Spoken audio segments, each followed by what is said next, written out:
ইসলামপন্থীদের নিয়ন্ত্রণে আসবে ইনশাআল্লাহ। থেকে সমস্ত অন্যায় দুর্নীতি বিদরিত হবে, অন্যায় দুর্নীতি সব মিলান হয়ে যাবে।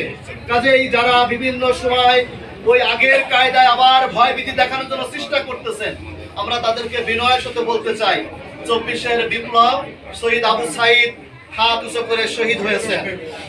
এই ধরনের শত শত আবু সাইদ আবার শহীদ হওয়ার জন্য এই বাংলাদেশে প্রস্তুতি নিচ্ছেন।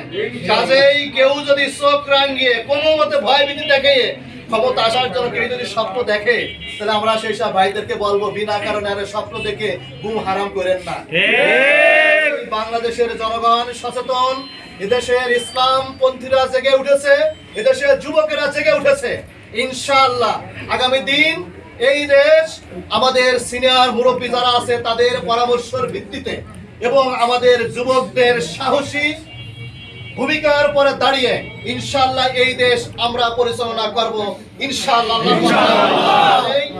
আজকের সেই দেশ পরিচালনার জন্য আমরা কালিয়ার এই আসন বাংলাদেশ জামাত ইসলামী, ইসলামী আন্দোলন যারা আমরা একসাথে মিলেমিশে আন্দোলন করতেছি, ওই কেন্দ্রের পক্ষ থেকে জানিয়ে দেওয়া হবে। আমরা তো সেখানেই আমাদের সকল শক্তি প্রয়োগ করে তাকেই তো বিজয় লাভ করার জন্য চেষ্টা করব। এটাই হবে আজকে আমাদের ঐক্যের পরিচয়। প্রিয় ভাইরা, আমরা আমাদের পক্ষ থেকে বলতে চাই, আমাদের কালিয়ার সার্বিক উন্নয়নের জন্য আমি একজন এমপি প্রার্থী হিসাবে যেটা বলি যে আমাদের এখানে স্বাস্থ্য খাত খুবই ভঙ্গুর।